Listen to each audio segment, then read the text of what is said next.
Yo, hope everyone's blessed. The link's back.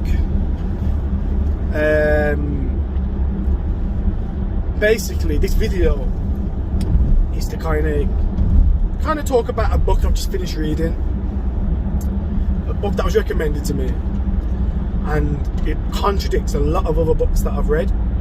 So I think it's I'm not going to tell anyone to go and read this because I think you've got to be ready for it. But the book here is called, I'm going to say it once and then after that I'm going to change the title. So the book's called The Subtle Art of Not Giving a Fuck. That's the name of the book. So going forward I'm going to say the subtle art of not giving an F, obviously because of the language. But yeah, so The Subtle Art of Not Giving an F, that's the book. And the book's basically saying, and explaining in short, it's basically saying, just sometimes don't care. And which is a bit different because books like The Secret, and they talk about the law of attraction and about you've got to believe it and see it, and then you manifest it and it all comes, which I agree with and believe.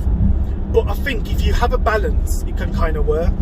I think what the book's basically saying is, in life, the reason why we do things positive is, let's face it, is because we care about something. We either care about how it looks, or care about how people would judge you. You care about how people will have something to say. Everything we do is about somebody else, because let's face it, if it was just us, we'd probably accept half of the things that we do. If we're not in a good shape, people might say, yeah, I'll do it for myself. Realistically, let's be really totally honest. How much stuff do people do for themselves? Like, let's face it, like, do you really want to be in the best shape of your life for yourself? Because if no one cared about whether you was fat or slim, skinny, in perfect shape, if no one really cared and it wasn't a health threat, say you just had you was about half a stone, 2 stone heavier than what you should be, but it wasn't a health problem, would you care? Like, do you put all yourself through that stresses? For what reason? Is it because of the way people judge you? Do you want the compliments? Is that why we do half the things that we do? Do we want to be successful for ourselves?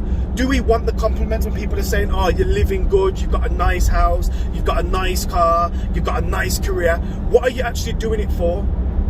Because I'm gonna be real. Yes, I can sit down and say I'm doing it for my kids, because that's the truth. But do we like people to say, you're a good dad? Do we like people to say, you're doing a good thing? Do we like people to say, you look good? So when things ain't going right,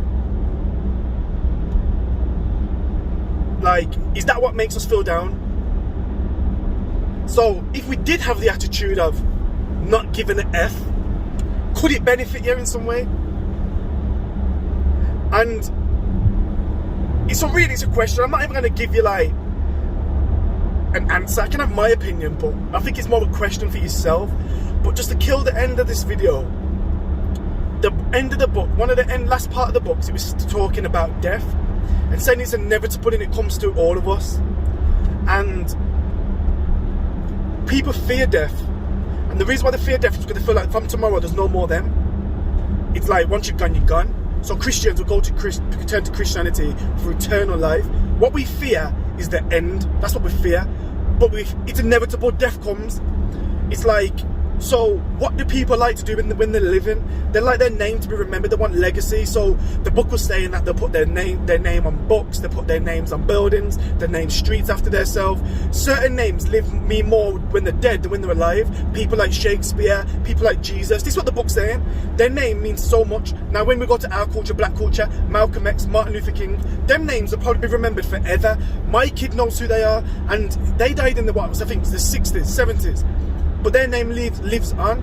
So in life, do we fear death because we want so much more than what we live in? So if we was to die a very successful man or woman with legacy and our name's going to be remembered forever, would we be less fearful for death if that was the case?